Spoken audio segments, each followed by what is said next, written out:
Donc nous allons poursuivre le chapitre notion de fonction. Donc on a vu le grand 1, les rappels, le grand 2, étude de fonction.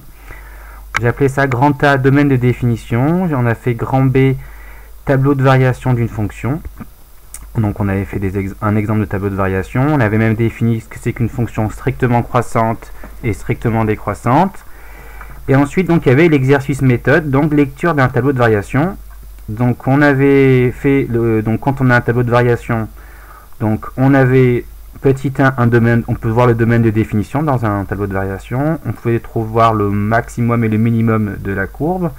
3, on pouvait tracer une allure possible de la courbe de la fonction f. On pouvait voir les variations, quand est-ce que c'était croissant ou décroissant. Et là je vous propose donc de faire 105. Ayant oublié le tableau de variation que je vous avais mis au tableau, vous allez donc refaire notre tableau de variation. Donc vous écrivez, et vous pouvez mettre sur pause bien sûr, donc soit f, u, qu'on va donc ici comparer des images à partir du tableau de variation. Donc soit f une fonction représentée par ce tableau de variation, il y a un s ici, là que j'ai oublié. Donc vous tracez ce tableau, vous pouvez mettre sur pause. Donc ici je vous rappelle un petit peu le vocabulaire. Ici sur l'intervalle -4, -2, la fonction est strictement croissante. Sur l'intervalle -2, 1, la fonction est strictement décroissante. Entre 1, sur l'intervalle 1,6, la fonction est strictement croissante. Je rappelle que les valeurs qu'on peut lire ici, les valeurs qu'on peut lire ici, là, là, là et là, ce sont les images. Donc là vous avez que l'image de -4 c'est 0, l'image de -2 c'est 5, l'image de 1 c'est -3 et l'image de -1, l'image de 6 c'est -1. Maintenant on va essayer donc de comparer des images grâce au tableau de variation. Donc ça c'est la lecture de tableau, savoir si vous avez bien compris. Par exemple, et surtout ce qui va être difficile je pense, c'est qu'il faut justifier, d'accord? Il faudra donc justifier et pas seulement le tableau. Donc petit a ici, si je mets petit a, si je dois comparer f de 2 et f de 5, comment je vais faire? Déjà, f de 2 c'est l'image de 2, f de 5 c'est l'image de 5. Le 2 ici et le 5, ça ils appartiennent donc à l'axe, c'est le nombre de départ, donc c'est la valeur de x. Donc en fait si je regarde bien ici, là j'ai le 2, je peux le placer ici. Pardon, je ne vais pas le placer là, pardon. Le 2, je vais le placer par exemple ici, quelque part là, et le 5 quelque part ici. Et justement, ici j'ai l'image de 2, je peux la mettre sur la flèche, et ici j'ai l'image de 5.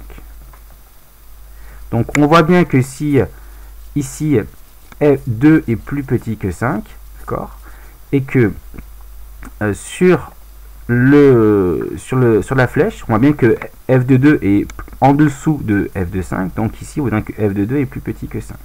Donc ça c'est pour comprendre visuellement. Donc ce qu'on peut dire c'est que en justifiant donc 2 appartient à l'intervalle 1 vers l'intervalle 1,6, et pareil pour 5, d'accord. Je sais que sur l'intervalle 1,6, la fonction f, elle est, vous voyez, à cause de la flèche qu'on voit derrière, elle est strictement croissante.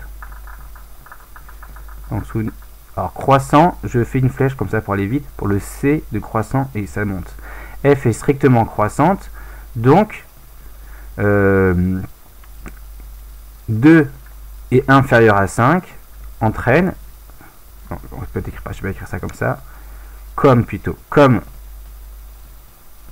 2 est plus petit que 5, alors je vous ai dit que quand une fonction est stricte croissante, l'ordre des images est conservé. Donc f de 2 est inférieur à f de 5.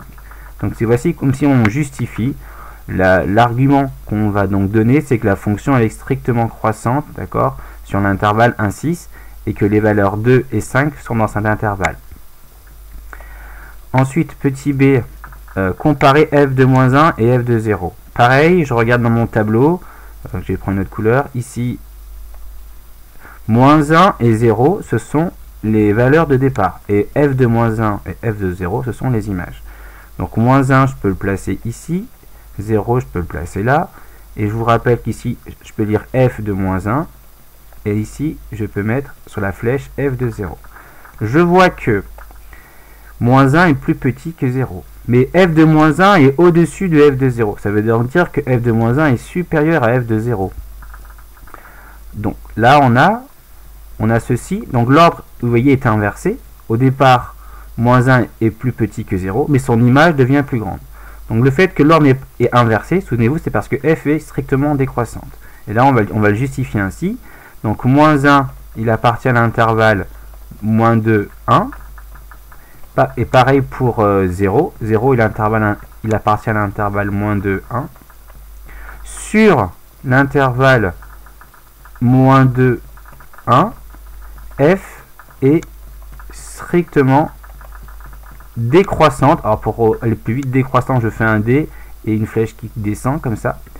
Comme moins 1 est inférieur strictement à 0, alors souvenez-vous, quand une fonction est strictement décroissante, l'ordre des images est inversé. Donc f de moins 1 est strictement supérieur à f de 0.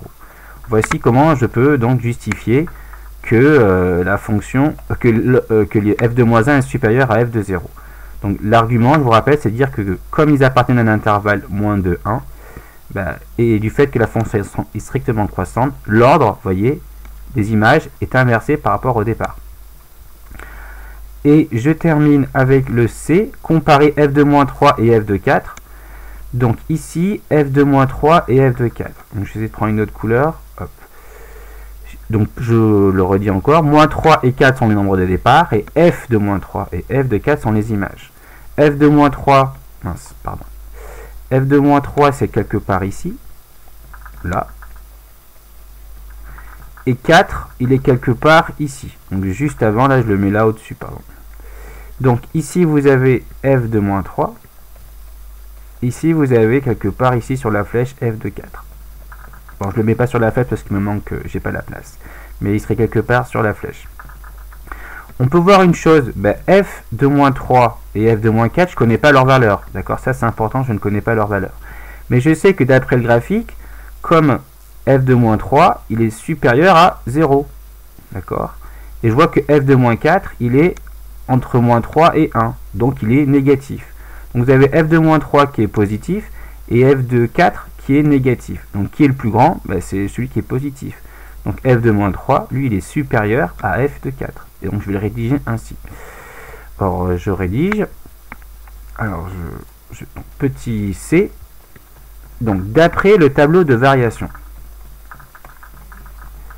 D'accord, là je dis d'après le tableau de variation. Ok. f de moins 3, d'accord, est supérieur à 0. Donc on le voit ici, puisqu'il se trouve au-dessus de 0 là. Donc qui est l'image de moins 4. Et j'ai que f de moins 4, f de 4, pardon, pourquoi j'ai dit moins 4 tout à l'heure, f de 4, lui, il appartient à l'intervalle moins 3, moins 1. Ok. Donc on peut dire que f de 4, lui, il est négatif. Donc, de ces deux choses, si l'un est positif, l'autre est négatif, on peut les comparer. Donc, f de moins 3, lui, il est forcément supérieur à f de 4, puisque lui, il est positif et lui, il est négatif.